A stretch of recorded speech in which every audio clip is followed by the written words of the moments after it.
고등학교 수학과 파이썬으로 배우는 머신러닝, 텐서플로우와 딥러닝으로 실습해보는 머신러닝 계속해서 진행합니다. 자, 오늘 그 인공지능 구현 방법에 대해서 크게 두 가지 방법을 조금 설명을 해보려고 합니다. 자, 여기 보는 것처럼 첫 번째 합리주의 그 철학에 기초한 방식이 있고요. 그리고 경험주의 철학에 기초하는 방식이 있습니다. 합리주의와 경험주의에 대해서는 여러분들이 철학을 혹시 공부를 하셨으면 이건 뭐 굳이 철학과를 다닐 정도의 그 깊이 있는 그런 지식들은 아니고요. 그냥 교양 정도로 철학책 작은 것들 좀 이렇게 한번 읽어보시면은 그 합리주의와 경험주의에 대해서 나오죠. 합리주의 같은 경우는 기본적으로 이 세상에 어떤 진리가 있고 이 진리에 따라서 모든 것들을 우리가 판단하고 옳고 그름을 그 진리의 근거에서 옳고 그름을 우리가 분별해낼 수 있다라는 게 이제 합리주의적인 그런 관점이라 그러면, 경험주의는 이미 있는 기지의 어떤 진리를 가지고 우리가 현상을 파악을 하는 것이 아니라 우리 눈으로 보고 우리 손으로 만지는 그 모든 경험적인 것들로부터 우리가 지식을 습득을 하게 되고 그것이 진정한 진리다라고 이야기를 하는 게 이제 경험주의 철학자들이 하는 이야기입니다. 이 합리주의와 경험주의가 이제 서구를 끌어오는 가장 커다란 두 가지 그 철학의 그 기저를 형성을 하고 있죠. 역시 마찬가지로 인공지능을 구현을 할 때 인공지능이라고 해도 뭐 상관없고요. 혹은 머신러닝 기계가 사람처럼 혹은 인간을 대신해서 어떤 결정을 내리는 그런 일들을 시키려고 할 때 크게 이제 두 가지 방식이 존재를 하게 됩니다. 첫 번째는 탑다운 방식, 합리주의적인 그런 방식으로 해서 이미 사람들이 터득한 지식을 가지고 있고 그 지식을 컴퓨터에게 제공해줘서 컴퓨터가 그 지식에 따라서 그 지시사항에 따라서 모든 것을 판단하고 결정 내릴 수 있게 해주는 그런 방식이 이제 존재하는 거죠. 예. 어쩌면은 1980년대에 있었던 전문가 시스템이 그런 방식이었는데 지금까지의 어떤 결과로 봤을 때는 실패한 방식으로 이제 보여집니다. 물론 이 다음번에 또 어떻게 바뀔지는 모르겠지만 아직까지 지금까지 나온 결과로 봤을 때는 이런 식으로 컴퓨터에게 우리가 무엇인가를 가르쳐주고 컴퓨터가 일을 하게 한다는 것은 모든 정말 케이스 바이 케이스 각각의 다양한 모든 상황에 있어서 인간이 개입할 수밖에 없는 이런 상황이 이제 만들어지게 된다는 거죠. 아주 작은 부분 하나만 바뀌더라도 다시 컴퓨터에게 처음부터 끝까지 다 가르쳐 줘야 되는 이런 식이 되기 때문에 이 방식을 지금 그 우리가 말하고 있는 딥러닝 쪽에서는 도입을 하지는 않습니다. 그래서 딥러닝 쪽에서 사용하는 방식은 이 경험주의에 기반한 철학을 가지고 이제 사용을 하게 됩니다. 바텀업, 바닥에서부터 이제 위로 올라가게 되는 건데, 데이터들로부터 지식을 경험적으로 습득하는 것, 보통 우리가 이제 빅데이터라고 하죠.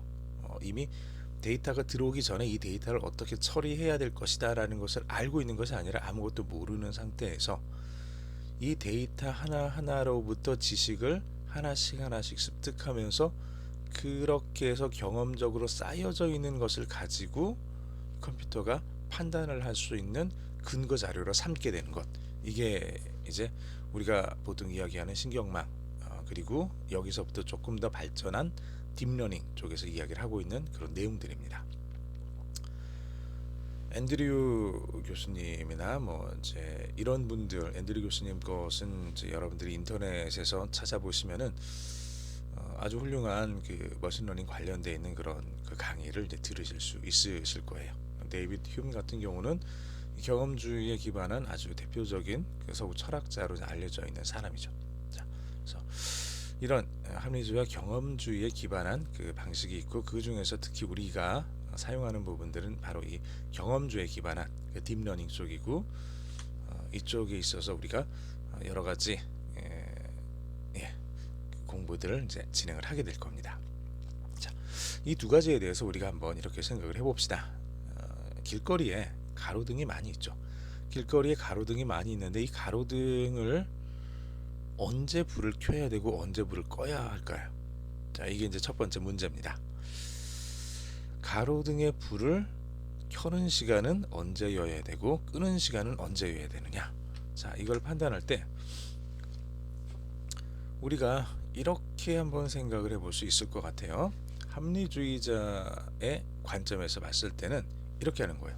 사람이 여기에 전적으로 개입을 할 수밖에 없는 거죠. 그래서 사람이 생각했을 때, 내가 생각했을 때, 이걸 관리하는 사람이 생각을 했을 때 저녁 7시에는 켜져야 된다. 그리고 아침 6시 35분에 꺼지게 한다. 이런 식의 어떤 결정을 내릴 수가 있죠. 그리고 결정 내린 그 값을 이 가로등과 연결되어 있는 곳에다가 이제 그 값을 집어 넣어주는 거죠. 그러면은 얘는 저녁 7시에는 불이 켜질 거고 아침 6시 45분에는 불이 꺼지게 될 거예요. 혹은 이런 식으로 두 번째 방식처럼 이렇게 할 수도 있죠. 밝기 센서의 값을 이 주변에다가 밝기 센서를 하나씩 둬가지고, 만약에 여러분들이 제가 이전에 했었던 아두이노 이 강좌를 들으셨으면은 밝기 센서를 아두이노에다가 연결을 해서, 보통 CDS 센서라고 하죠. 이걸 연결을 해서 현재의 밝기값, 조도값이 얼마인지를 측정을 할 수가 있습니다. 그 값이 어느 정도가 됐을 때 켜지게 하고 어느 정도가 되면 다시 꺼지게 하는, 이런 식으로 이제 프로그램을 짤 수도 있겠죠. 물론 이렇게 짠다는 얘기는 다시 말해서 이 값을 프로그램 하는 사람이 주어야 한다는 얘기예요. 컴퓨터가 자동으로 이 값을 갖는 게 아니라, 쉽게 말해서 컴퓨터는 어떤 게 밝은지 어떤 게 어두운지를 알 수가 없습니다. 그냥 현재의 밝기 값을 이진화해서 하나의 수치로 저장만 할 수 있을 뿐이에요. 그 수치를 보고 이게 지금 밝으냐 어두우냐라는 것을 판단할 수는 없는 거죠, 컴퓨터는. 그러면은 그 판단을 사람이 해주겠다는 얘기예요. 그래서 밝기 센서의 값이 얼마가 됐을 때 켜져라, 그거보다 더 낮아지면 꺼져라, 뭐 이런 식으로 이제 명령을 줄 수가 있겠죠. 이게 합리주의적 그 철학에 기반한 방식이고, 어쩌면 지금까지 대부분의 프로그램을 하는 사람들이, 개발자들이 했던 그 방식입니다. 아두이노를 가지고 밝기에 따라서 어떤 일들을 할 때, 밝기에 따라서 LED를 켠다든지 끈다든지 이런 것들을 할 때 역시 우리가 똑같이 이런 방식으로 작업을 했었습니다. 자, 그러면 조금 다르게 한번 해봅시다. 이렇게 보면 어떨까요? 굉장히 그냥 저절로 켜지거나 저절로 꺼지지 않고, 사람이 어두워졌다고 생각을 하면은 그때, 이게 충분히 어두워졌다고 생각하면 그때 사람이 가서 이 가로등 옆에 있는 버튼을 누르면, 혹은 가로등을 한 대 발로 차면 얘가 불이 켜지게, 그렇게 이제 만들어 둔다면 어떻게 될까요? 사람이 지나가다가 어두워졌는데 좀 불을 켰으면 좋겠는데 이런 생각이 들면은 가서 켜겠죠. 그러면은 그때에 사람이 그 스위치를 누를 때의 시간과 주변에 있는 밝기를 저장을 해 두는 겁니다. 데이터가 되는 거죠. 자, 이거를 계속 저장을 합니다. 빅데이터가 되는 거죠. 많은 데이터들이 모이게 될 겁니다. 이 빅데이터를 이용을 해서 많은 사람들이 불이 켜지기를 원하는 시간을 이제 찾는 거죠. 그리고 그 많은 사람들이 불이 켜지기를 원하는 시간을 찾아서 가장 그 시간에 불을 켜 줌으로써 최대의 효과, 가능한 많은 사람들이 만족할 수 있는 그런 최대의 효과를 누릴 수 있는 그 값을 찾을 수가 있게 됩니다. 자, 위에 합리주의와 경험주의 차이는 뭘까요? 이건 역시도 사람이 어떤 값을 집어넣어서 그 값에 불이 켜지게 할 수 있습니다.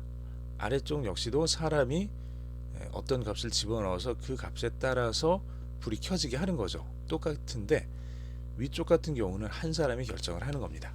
이미 이게 가장 최적의 값이다라고 결정한 한 사람이 그 값을 집어 넣어주는 거예요. 그러면 거기에 따라서 켜지거나 꺼지는 게 결정이 되는 거죠. 그런데 아래쪽 같은 경우는 어떤가요? 아래쪽 같은 경우는 한 사람이 결정을 하는 게 아니라 지나다니는 모든 사람들이 다 결정을 해주는 겁니다. 지나다니는 모든 사람들이 버튼을 한 번씩 다 눌러주는 거예요.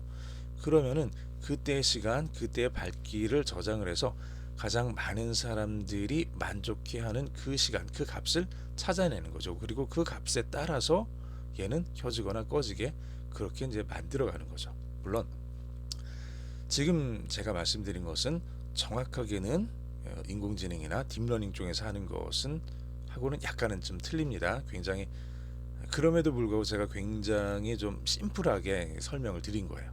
자, 이미 결정되어 있는 어떤 값을 주어서 컴퓨터가 그 값에 따라서 어떤 결정을 내리게 하는 것이 아니라 그 안에 들어가는 굉장히 많은 데이터들을 하나씩 처리를 하면서 그 데이터들로부터 정보를 얻어서 그것으로서 그렇게 얻어진 정보를 가지고 어떤 결정을 해 나가는 것, 이게 인공지능이 하는 기본적인 일입니다.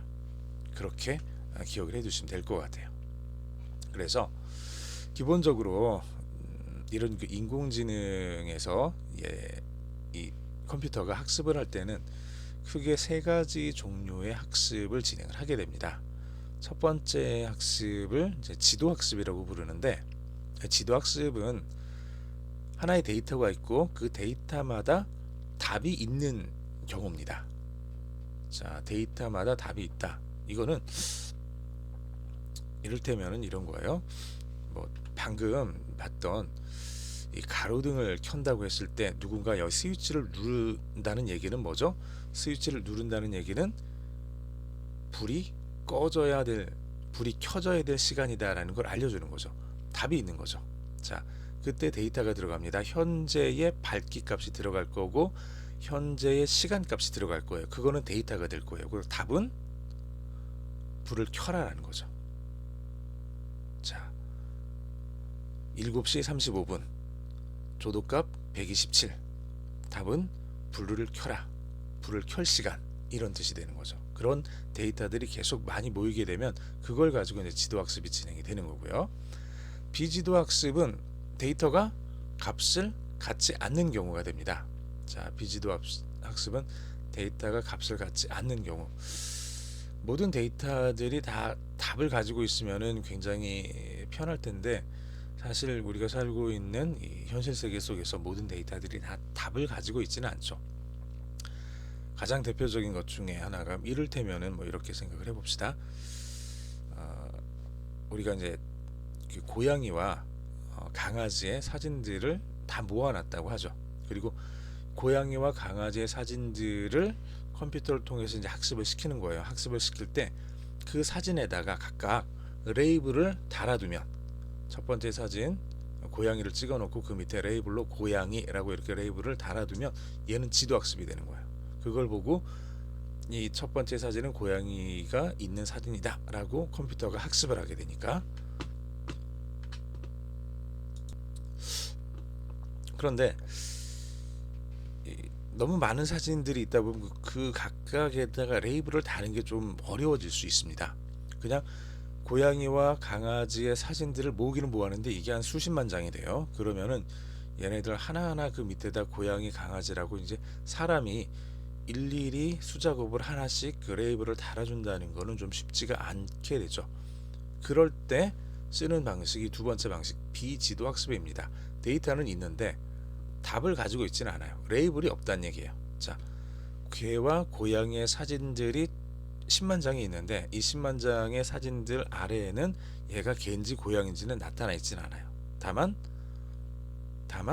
우리가 알고 있는 건 이 모든 사진들은 개 또는 고양이로 분류가 되고 있다는 걸 알고 있는 거죠.